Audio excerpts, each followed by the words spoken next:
ओम नमः शिवाय शिवजी सदा सहाय। ओम नमः शिवाय गुरुजी सदा सहाय। गुरुजी के चरणों में कोटि कोटि नमन। जय गुरुजी संगत जी, कैसे हैं आप सभी। आशा करती हूँ गुरुजी की कृपा सब पर बनी हुई होगी। तो संगत जी, आज आप सुनेंगे दिव्य आभा अध्याय 8, जिसका शीर्षक है मृत्यु शैया पर जीवन दान। यह जर्नी है श्री अशोक ग्रोवर जी की, जो कि दिल्ली से हैं। तो चलिए संगत जी शुरू करते हैं। अध्याय 8, मृत्युशैया पर जीवन दान। एक परिवार पिछले 45 वर्षों से राधा स्वामी का अनुयायी था। उनमें से एक अशोक ग्रोवर गुरुजी के भक्त थे। उन्हें जब अपने संबंधी का फ़ोन आया कि उनके पिता मृत्युशैया पर हैं, तो वह तुरंत घर गए। उनके पिता को लगातार हिचकियां आ रही थी और चिकित्सकों ने और कुछ कर पाने में अपनी असमर्थता व्यक्त कर दी थी। अशोक गुरुजी को पूरे मार्ग याद करते हुए उनको दिल्ली के अपोलो चिकित्सालय ले गए और उनको गहन सेवा केंद्र में प्रविष्ट किया गया। उनके पिता का रक्त मधु 700 पहुंच गया था। आंतों ने कार्य करना बंद कर दिया था और हिचकियां उनकी भांति धीमी हो रही थी। चिकित्सकों ने आशा छोड़कर उन्हें घर ले जाने का परामर्श दिया। उसी समय अशोक को आभास हुआ कि अब उनके पिता स्वस्थ हैं और चिंता करने की कोई आवश्यकता नहीं है। अशोक को एक आवश्यक कार्य से जाना था, अतः वह गुरुजी की आज्ञा अनुसार बिना किसी सेवक के अपने पिता को चिकित्सालय में छोड़कर चले गए। अगले 2 दिन अशोक अति व्यस्त रहे और उन्हें चिकित्सालय से संपर्क करने का भी समय नहीं मिला। जब वह वापस आए तो उन्होंने अपने पिता को रोते हुए देखा। उनके मन में विचार आया कि उनके पिता उन्हें अकेला छोड़ने के कारण दुखी थे, पर उन्हें अचंभा तब हुआ जब उनके पिता ने पूछा कि क्या वह गुरुजी के पास गए थे।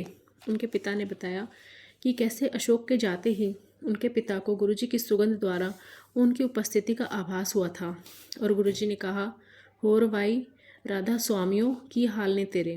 पिता ने कहा कि उन्होंने बाबा जी राधा स्वामियों के प्रमुख से अपने आप को बचाने के लिए विनती करी थी, पर गुरुजी ने आकर उनकी रक्षा करी। गुरुजी ने उन्हें परीक्षण पुनः कराने की सलाह दी। यह कार्यवाही 2 दिन तक चली। इस अवधि में उनके पिता को गुरुजी की सुगंध आती रही। परिणाम आने पर चिकित्सकों को विश्वास नहीं हुआ और अपनी पद्धतियों पर संदेह करने लगे। उनके अनुसार उनके पिता को कोई रोग नहीं था। उन्होंने एक इंसुलिन इंजेक्शन की सलाह दी, पर अशोक के पिता ने मना करते हुए कहा कि अब उन्हें औषधियों पर विश्वास नहीं रहा और अब सबसे बड़े चिकित्सक यानी गुरुजी के परामर्श से ही उपचार कराएंगे। तत्पश्चात अशोक के पिता गुरुजी के पास आए तो गुरुजी ने वही शब्द कहे, होर भाई राधा स्वामियों की हाल ने तेरे। फिर गुरुजी ने उन्हें बताया कि उन्होंने उन्हें नवजीवन प्रदान किया था।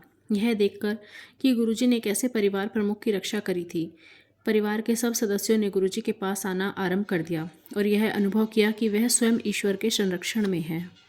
जय गुरुजी। भक्त के उद्योग की रक्षा। गुरुजी ने एक बार अशोक को आदेश दिया कि वह अपना कारखाना बंद कर यंत्र औजार आदि सब कुछ बेच दें। अशोक को पता था कि गुरुजी के इस आदेश का पालन करना होगा। अगले 15 दिन अशोक इसमें ही व्यस्त रहे। मशीनें खरीदे हुए दामों पर बिकी और शेष सब सामान भी हानि रहित दामों पर बिके। किसी को समझ नहीं आया कि गुरुजी ने अपने भक्त को अपना व्यापार बंद करने का आदेश क्यों दिया। 3 सप्ताह के बाद वह व्यापार पुरातन घोषित कर दिया गया और कई लोगों को भारी घाटा उठाना पड़ा, पर अशोक बच गए थे। उन्हें स्वयं परमात्मा ने बचाया था।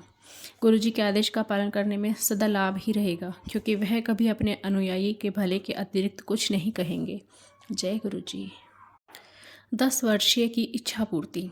एक दिन अशोक की 10 वर्षीय पुत्री गुरुजी के दर्शन करना चाह रही थी। अशोक स्वयं बड़े मंदिर के आयोजन में व्यस्त थे। उन्होंने एक भक्त से अपनी बेटी को बड़ा मंदिर लाने का निवेदन किया। वह बड़ा मंदिर आई, पर एम्पायर स्टेट जाने का हट करती रही। उसे वहां ले जाने वाला कोई नहीं मिला। पूरी रात्रि वह रो रोकर गुरुजी से उनके दर्शन के लिए प्रार्थना करती रही। अगले दिन प्रातःकाल सब चकित रह गए जब गुरुजी स्वयं बड़े मंदिर पहुंच गए। जब अशोक ने उनको बताया कि उनकी बेटी रात को उन्हें याद कर रही थी, गुरुजी मुस्कुरा कर बोले कि इसी कारण तो वह उनसे मिलने आए हैं। गुरुजी की दया से उनकी बेटी अपनी कक्षा में प्रथम आई और तब से सदा एक प्रतिभाशाली बच्ची रही है। जय गुरुजी। तो संगत जी, कैसी लगी यह जर्नी कमेंट करके हमारे साथ ज़रूर शेयर कीजिएगा। संगत जी, अगर आप अपना सत्संग हमारे साथ शेयर करना चाहते हैं तो डिस्क्रिप्शन बॉक्स में एक व्हाट्सएप नंबर दिया गया है, आप अपना सत्संग रिकॉर्ड करके वहाँ भेज सकते हैं।